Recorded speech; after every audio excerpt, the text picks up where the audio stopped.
વિદ્યાર્થી મિત્રો, good morning.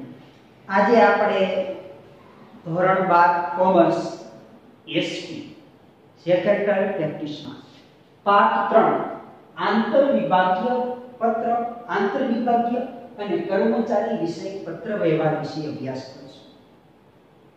તો આ પાઠમાં આપણે શું શીખવાનું છે? જેમ આગલા પાઠની અંદર આપણે શીખી ગયા હતા બેંકિંગ વ્યવહાર વિશે, તો આ પાઠની અંદર આપણે શું શીખશું?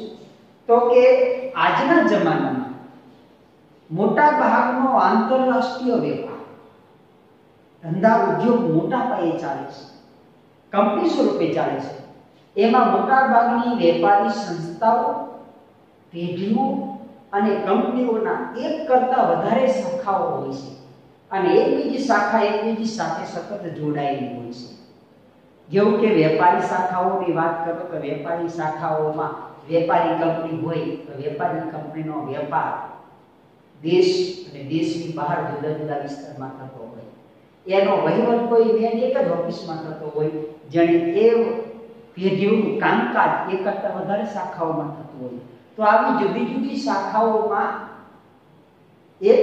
શાખાઓમાં થતા કામ અને એકબીજી શાખાઓના કર્મચારીઓની સતત એકબીજાના કોન્ટેક્ટમાં રહેવું પડે છે અને આ કોન્ટેક્ટમાં રહેવા માટે જે પત્ર વ્યવહાર કરવામાં આવે છે, એકબીજી શાખાઓ વચ્ચે જે પત્ર વ્યવહાર થાય છે એ પત્ર વ્યવહારને આંતર વિભાગીય પત્ર વ્યવહાર કહેવાય। તો બીજું છે કર્મચારી વિષયક પત્ર વ્યવહાર। તો કર્મચારી વિષયક પત્ર વ્યવહારમાં કર્મચારીઓની ભરતી, એની બઢતી, બદલી, અપકર્ષ, પ્રગતિ, છૂટા કરવા, આ બધે એને કોઈ ચેતવણી દર્શક નોટિસ આપવી, આ બધી પ્રક્રિયાઓ કરવામાં આવે છે, એને કર્મચારી વિષયક પત્ર વ્યવહાર કહેવાય। એ પણ આંતર વિભાગીય પત્ર વ્યવહારનો જ એક ભાગ છે। તો આ પાઠની અંદર આજે આપણે શીખશું આંતર વિભાગીય પત્ર વ્યવહાર કેવી રીતે કરવામાં આવે છે। એટલે કે સૌપ્રથમનો મુદ્દો લઈશું આંતર વિભાગીય પત્ર વ્યવહાર। તો આંતર વિભાગીય પત્ર વ્યવહાર એટલે શું? તો મોટા ભાગની વેપારી પેઢીઓ, કંપનીઓ કે સંસ્થાઓ પોતાની જ શાખાઓ સાથે કે પોતાના શાખાઓના કર્મચારીઓ સાથે એકબીજી શાખાઓ સાથે કરવામાં આવતો પત્ર વ્યવહાર એટલે આંતર વિભાગીય પત્ર વ્યવહાર। એટલે બીજા અર્થમાં જોઈએ તો મુખ્ય શાખા એની પેટા શાખા સાથે અને પેટા શાખા પોતાની મુખ્ય શાખા સાથે જે રીતે પત્ર વ્યવહાર કરે છે, આ પત્ર વ્યવહારને આંતર વિભાગીય પત્ર વ્યવહાર કહેવામાં આવે છે। ટૂંકમાં કહીએ તો આ પત્ર વ્યવહાર 3 સ્વરૂપે હોય: નોટિસ સ્વરૂપે, પરિપત્ર સ્વરૂપે અને મેમા સ્વરૂપે। આ ત્રણેય પ્રકારના પત્ર વ્યવહારનો સ્ટેપ બાય સ્ટેપ આપણે અભ્યાસ કરશું। તો સૌપ્રથમ આપણે આંતર વિભાગીય પત્ર વ્યવહાર કેવી રીતે થાય છે એ આપણે શીખશું અને આંતર વિભાગીય પત્ર વ્યવહારની જરૂરત શું કામ છે એ પણ શીખશું। ટૂંકમાં એનું એક ઉદાહરણ લઈ અને સમજાવી તો વ્યવસ્થિત સમજી શકો। દાખલા તરીકે અમદાવાદ જેવી મોટી સિટીની અંદર એક વેપારી પેઢી છે અને એ વેપારી પેઢીની શાખા અમદાવાદમાં મેઇન શાખા છે, ઉપરાંત અમદાવાદના જુદા જુદા એરિયામાં પણ એની પેટા શાખાઓ ખોલી છે। એ ઉપરાંત અમદાવાદ જિલ્લાના તમામ તાલુકાની અંદર, તે ઉપરાંત તાલુકા બાદ પણ ઘણા બધા વિસ્તારોમાં પોતાની શાખાઓ છે। આ રીતે શાખાઓ ચાલતી હોય તો દરેક શાખાઓમાં ઉત્પાદન અને વેચાણની પ્રક્રિયા સતત ચાલુ હોય છે અને એનો રોજબરોજનો વહીવટ મુખ્ય શાખાને પહોંચાડવાનો હોય છે। તો આ જે વ્યવહાર થાય છે, આ વ્યવહારને આંતર વિભાગીય પત્ર વ્યવહાર કહેવાય। તો આ બધી શાખાઓએ મુખ્ય શાખાઓના આદેશ અનુસાર કામ કરવાનું હોય છે, એટલે આ વ્યવહાર જે થાય છે એ વ્યવહારનો રોજબરોજનો લિસ્ટ એ પોતે કરવો પડતો હોય છે મુખ્ય સેક્રેટરીને। તો આ પ્રકારના આંતર વિભાગીય પત્ર વ્યવહાર વિશે આપણે આ પાઠમાં ભણશું। ટૂંકમાં કહીએ તો મુખ્ય શાખાઓ એની પેટા શાખા સાથેનો થતો પત્ર વ્યવહારને આંતર વિભાગીય પત્ર વ્યવહાર કહેવાય। ટૂંકમાં યાદ રાખો, મુખ્ય શાખાઓ સાથેનો એના પેટા શાખા સાથે કરવામાં આવતા પત્ર વ્યવહારને આંતર વિભાગીય પત્ર વ્યવહાર કહેવાય। એટલે આંતર વિભાગ એટલે અંદરો અંદર એકબીજી શાખા સાથે વ્યવહાર, તો પત્ર વ્યવહાર. હવે આવા પત્ર વ્યવહારની જરૂરત શું કામ પડે છે, શા માટે પડે છે, એના અને શા માટે આવી શાખાઓ ખોલવી પડે છે, એ વિષય પર થોડુંક લઈ અને પછી આગળ લઈ.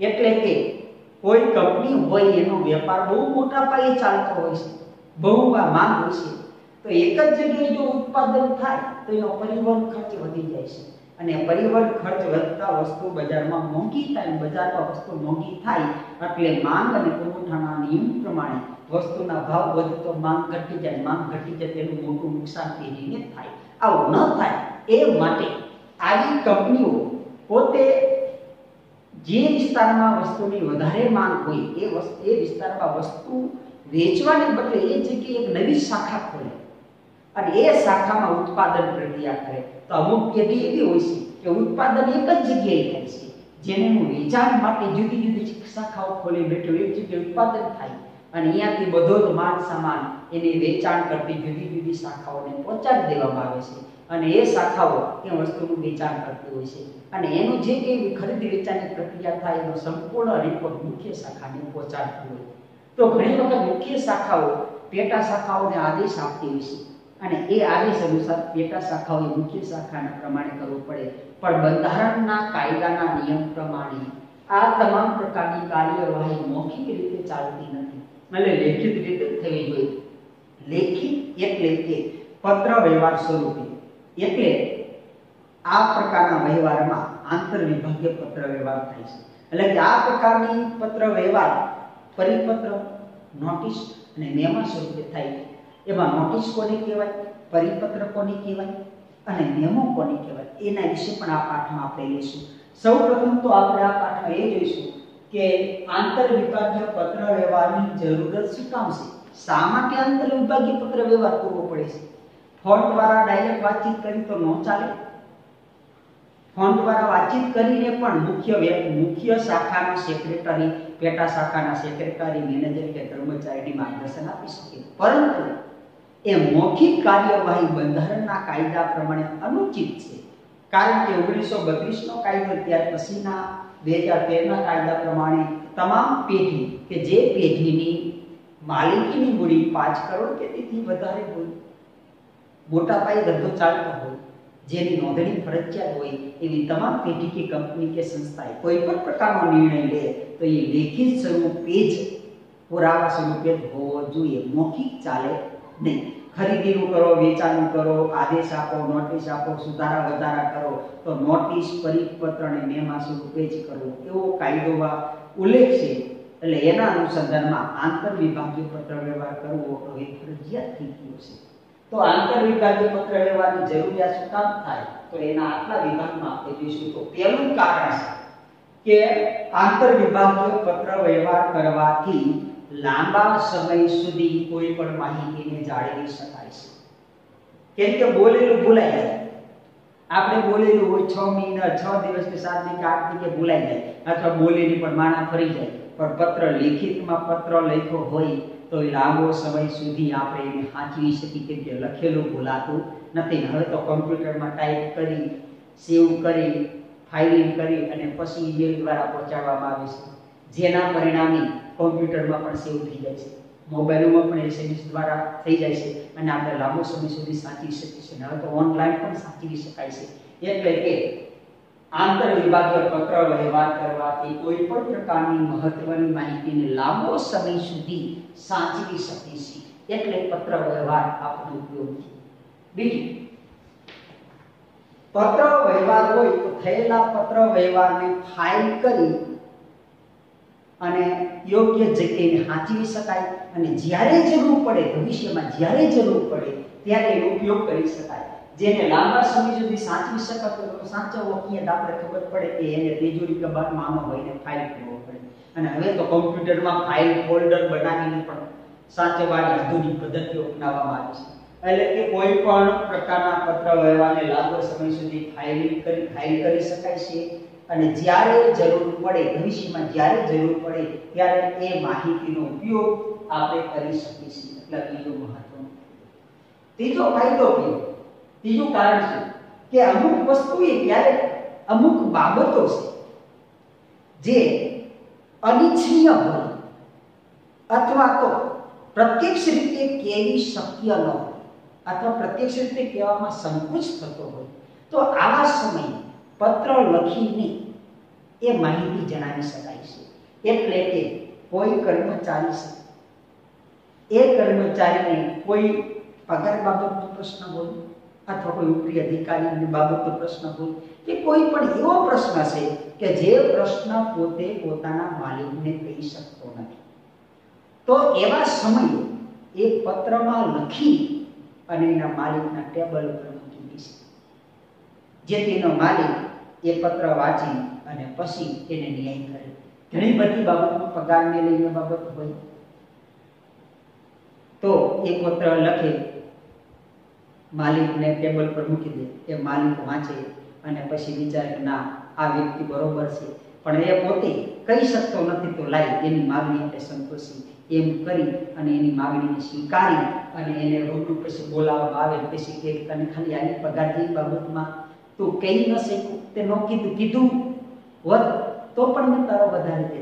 આવી રીતે એ માલિકને આશ્વાસન આપે અને એનું જે કાર્ય પોતે મોઢે ન કહી શકતો હોય એ પત્ર વ્યવહાર દ્વારા કહી શકાય છે.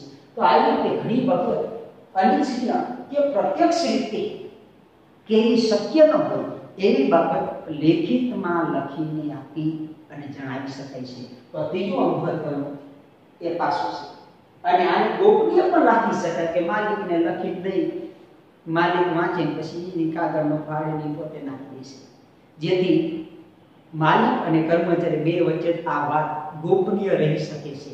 તો આવી રીતે પત્ર વ્યવહારનું મહત્વ છે, એટલે આંતર વિભાગીય પત્ર વ્યવહાર જરૂરી છે.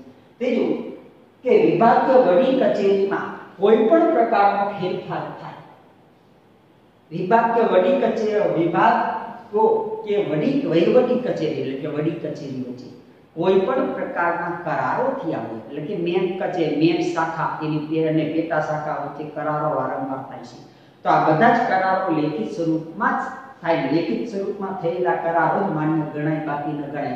તો કે વડી વિભાગો કે વડી કચેરી વચ્ચે થયેલા કરારોને દસ્તાવેજી પુરાવા સ્વરૂપે આપણે રાખી શકીશું.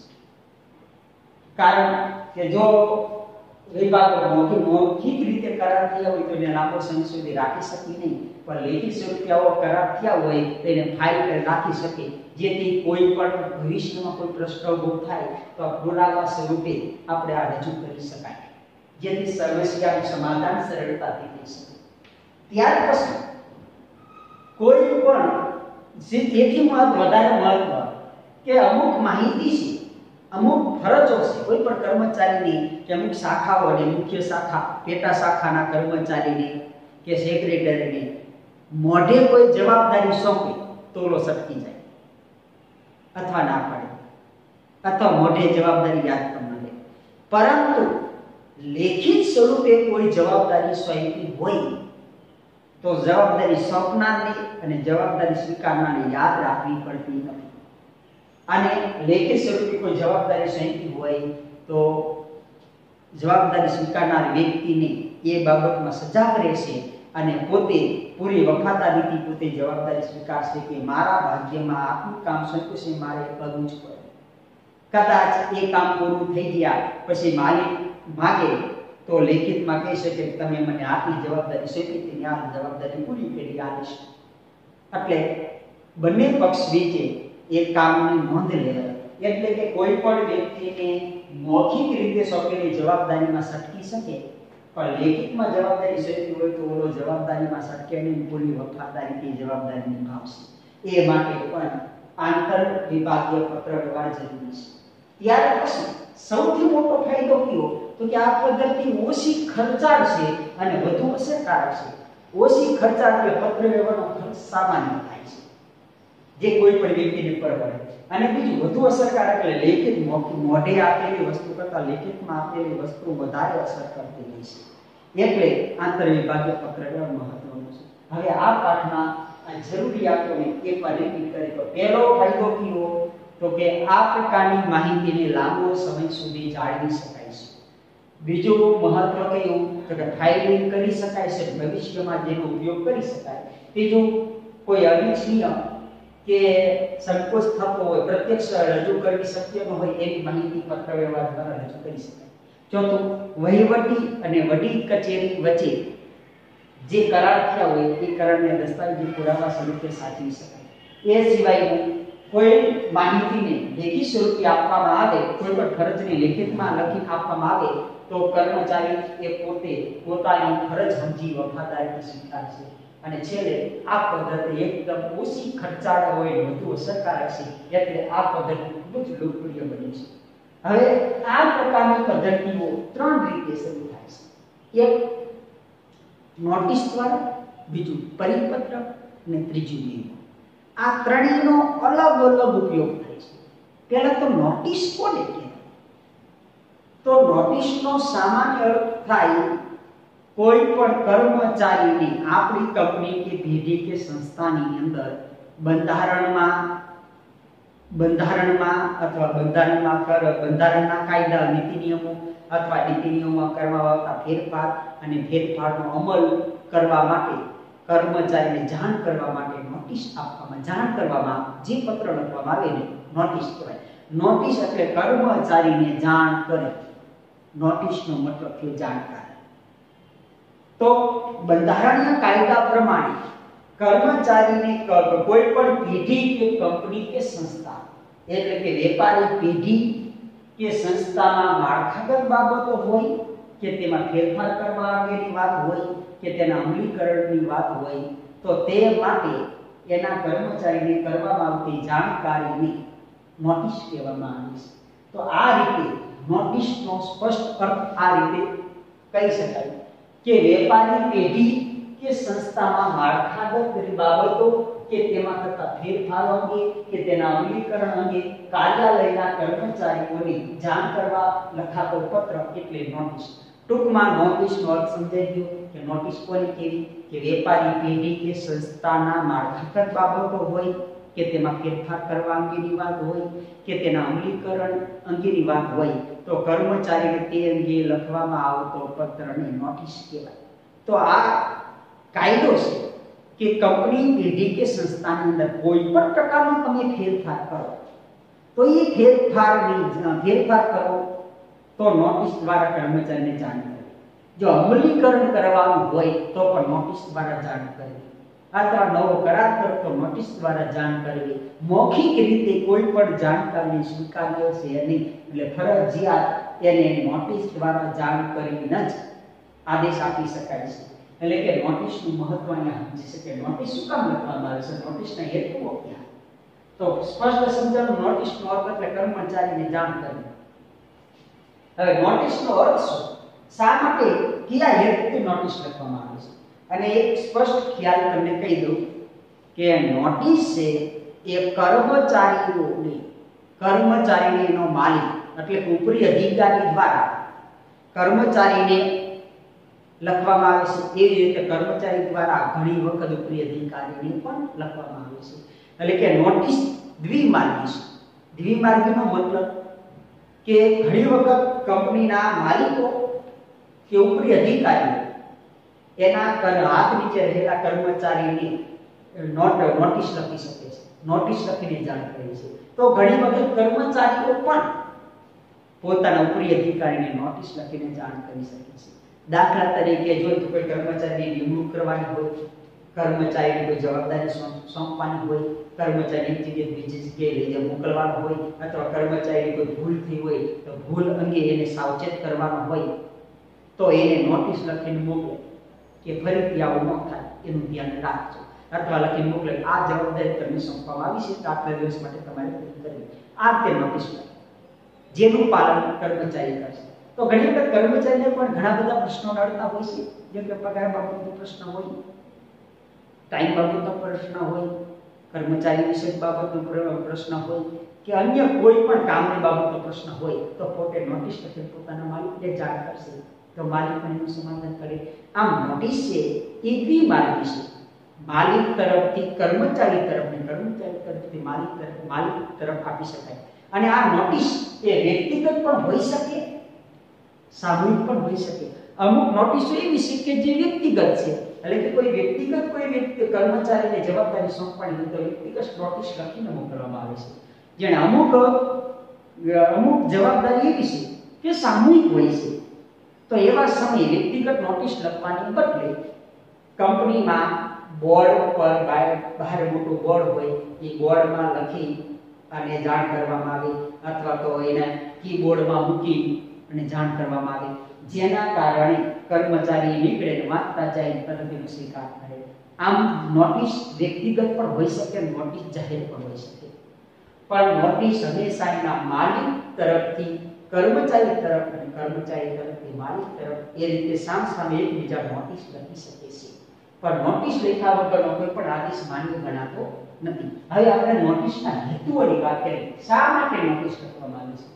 તો નોટિસનો પહેલો હેતુ શું કે નીતિ વિષયક બાબતોનું સંપૂર્ણ જ્ઞાન કર્મચારીને થાય તે માટે નોટિસ લખવી. એટલે કે નોટિસનો મુખ્ય ઉદ્દેશ એ નીતિ વિષયક બાબતોનું સંપૂર્ણ પાલન ન થતું હોય ત્યારે કર્મચારીને ધ્યાન દોરવું. ઘણી વખત કર્મચારીઓ છે એ અમુક કર્મચારી બધા એવા ન હોય, પણ 100 માં 2 કર્મચારી એવા પણ હોય કે પોતાની જવાબદારીને વફાદારીપૂર્વક નિભાવતા ન હોય, પોતાના કામ સોંપેલી જવાબદારી બીજાને સોંપી દેતા હોય, અથવા પોતાની સોંપેલી જવાબદારી સમયસર નિભાવતા ન હોય, સટકબારી બોલતા હોય, અથવા નક્કી કરેલા નીતિ નિયમોનું ઉલ્લંઘન જાણી જોઈને કરતા હોય, તો આવા સમયે સેક્રેટરી કે ઉપરી અધિકારી એક કર્મચારીને નોટિસ લખીને જાણ કરે કે સીસીટીવી કેમેરામાં તેમજ અમુક કર્મચારીઓના ફરિયાદ અન્વયે અને ઘણી વખત અમારા માલિકોના અન્વયે તમારા આવા વર્તન વારંવાર અમારી સામે ધ્યાનમાં આવ્યા છે, ફરી વખત આવું ધ્યાન ન થાય એ માટે તમને નોટિસ આપવા લખી ચેતવણી આપવામાં આવશે. હવે પણ જે આવું પગલું ભરશો તો તમારી સાથે કાયદેસર આવું પગલું ભરવામાં આવશે. એટલે કે કોઈ પણ નીતિ વિષયક બાબતોનું સંપૂર્ણપણે પાલન ન થતું હોય તો એને નોટિસ દ્વારા જાણ કરી ધ્યાન દોરવું. આવું નતા દાખલા તરીકે કોઈ પણ શાળા કોલેજમાં વ્યસન નહીં કરવા માટેની નોટિસ આપેલી છે, નિયમ કર્યો છે, છતાં પણ કોઈ શિક્ષક કે વિદ્યાર્થી કે સહકર્મચારી વ્યસન કરતો હોય તેના માલિકો દ્વારા કે આચાર્ય દ્વારા નોટિસ લખીને જાણ કરવામાં આવે સામે કે કોઈ પણ કર્મચારીએ વ્યસન કરવાની, વ્યસન કરતાઓની વ્યક્તિગત નોટિસ લખીને આવે કે તમે વ્યસન કરતા જોવામાં આવ્યા છે તો આ સમયમાંથી હવે પછી આવું વ્યસન ન કરશો એવી વિનંતી હુકમથી. આવી રીતે નીતિ વિષયક બાબતોનું સંપૂર્ણ પાલન ન થતું હોય ત્યારે નોટિસ લખીને જાણ કરવી પડે છે. એ સિવાય પહેલો સંજોગા, બીજો હેતુ નોટિસનો કયો તો કોઈ પણ કંપનીમાં કે પેઢી કે સંસ્થામાં સમય બદલાય, સંજોગો અનુસાર એમાં ફેરફાર કરવામાં આવ્યો તો એ ફેરફારની જાણ એના કર્મચારીને કરવી પડે. તો એને માટે નોટિસ લખીને તમામ કર્મચારીને જાણ કરે. એટલે કે સંજોગો અનુસાર કરવામાં આવેલા ફેરફારની જાણ કર્મચારીને કરવા માટે નોટિસ લખવામાં આવે છે. એટલે કે કોઈ કર્મચારી કોઈ પેઢીમાં કોઈ પણ નવો ફેરફાર થયો હોય એટલે તરત કર્મચારી નોટિસ લખીને કે આવતા વર્ષથી આપણે આવો ફેરફાર કરવા જઈ રહ્યા છીએ, એને અગાઉથી તમને જાણ કરવામાં આવશે કે કર્મચારી ખબર પડી કે આવતા વર્ષે આવો ફેરફાર થશે. ત્યાર પછી કોઈ પણ કર્મચારીઓને નિયત ક્રમમાં અને ચોક્કસ પદ્ધતિ મુજબ કામની જવાબદારી સોંપવાની હોય ત્યારે પણ નોટિસ આપીને આદેશ આપવામાં આવે કે હવે પછી તમને આ કામની જગ્યાએ આ કામ સોંપવામાં આવી રહ્યું છે, તમને આટલું પ્રમોશન આપવામાં આવ્યું છે, તમારી જગ્યા પર બીજાને બસો તમને ઉપલા સ્થાન પર લઈ જવામાં આવે. તો આવી જાણકારી કરવામાં આવે ત્યારે પણ નોટિસ લખીને જાણ કરવામાં આવે આવતા વર્ષથી તમને હવે આની જગ્યાએ આ પદ સોંપવામાં આવે છે તો એને માટે આટલો સુધારો તમારા માટે થઈ ગયો છે. તો એને માટે તે કર્મચારી પોતે સાવચેત થઈ જાય કે હવે પછી મારે આ કામ કરવાનું છે, તે કામ અનુસાર કામ કરીશ. એ સિવાય હવે નોટિસનો મુખ્ય ઉદ્દેશ શું તો કે સામાન્ય રીતે કોણે કયું કામ ક્યારે કયા કાર્યક્ષેત્રમાં રહીને કરવાનું છે તે દર્શાવવા માટે પણ નોટિસ લખવામાં આવે છે. દાખલા તરીકે કોઈ નવી જ કંપની છે, નવી જ ભરતી થઈ છે તો નવી ભરતીમાં દરેક કર્મચારીઓની કામની સોંપણી કરવાની હોય તેને દરેક કર્મચારીને 6 મહિના તાલીમ અનુસાર લાયકાત અનુસાર કામ સોંપવાનું એટલે નોટિસ દ્વારા જાણ કરી એમાં કોણે એટલે કે કયા કર્મચારીએ કયું કામ કયા કાર્યક્ષેત્રમાં કઈ વ્યક્તિના હાથ નીચે રેડ કરવાનું છે એની જાણને નોટિસ આપીને કરવામાં આવે. ટૂંકમાં નોકરીનો ઓર્ડર, કામનો ઓર્ડર એ નોટિસ દ્વારા આપવામાં આવે છે. જેથી એક કર્મચારી બીજે જ્યાં જાહેરની નોટિસ એટલે કે પરિપત્ર નોટિસ લઈ અને એ જગ્યાએ ઉભો રહીને એના માલિકને વિના અપ્રિય અધિકારી બતાવતા તરત એને કામની સોંપણી થઈ જાય। એ સિવાય કોઈ પણ કંપની એની કામની પ્રગતિનો અહેવાલ નોટિસ દ્વારા આપવા માંગે તો જેથી તમામ લોકોને ખબર પડે કે અમારું કામ અમારી કંપની પેઢી કે સંસ્થાની કેટલી પ્રગતિ થઈ રહી છે। આવી રીતે નોટિસના મુખ્ય હેતુઓ છે। હવે એકવાર આ નોટિસના હેતુઓને રિપીટ કરી તો પહેલો નોટિસનો મુખ્ય હેતુ શું? નોટિસનો મુખ્ય હેતુ શું? તો પહેલો હેતુ છે કે નીતિ વિષયક કાર્યોનું ઉલ્લંઘન થતું હોય તેને નોટિસ દ્વારા કર્મચારીને જાણ કરી અટકાવો। બીજો હેતુ કયો કે અમુક સંજોગો અનુસાર કોઈ કાર્યક્ષેત્રમાં કરવામાં આવતો ફેરફારની જાણ કર્મચારીને કરવી પડે। તે કર્મચારીઓ કોઈ કર્મચારીઓને નિયત ક્રમમાં કાર્ય અનુસાર જવાબદારી સોંપવાની હોય તેને ચોક્કસ પદ્ધતિની જવાબદારી સોંપવાની હોય તેને પણ નોટિસ લખવામાં આવે છે।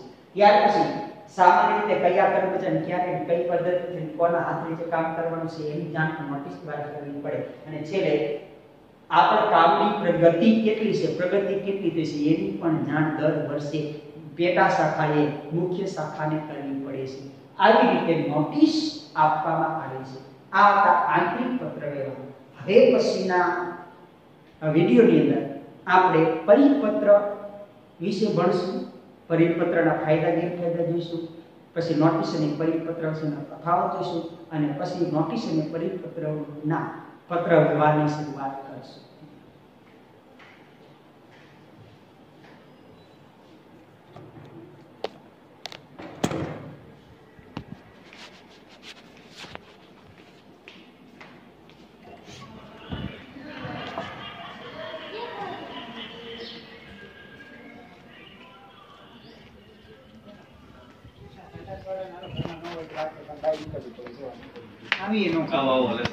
લો તમારી જાજો રેડી થઈ ગયું બધું? તો મેરેજ કેમ બંધ થઈ જાય કે એનો ટાઈમ હોય એટલે પૂરું થઈ જાય? ટાઈમ પૂરું થઈ ગયું।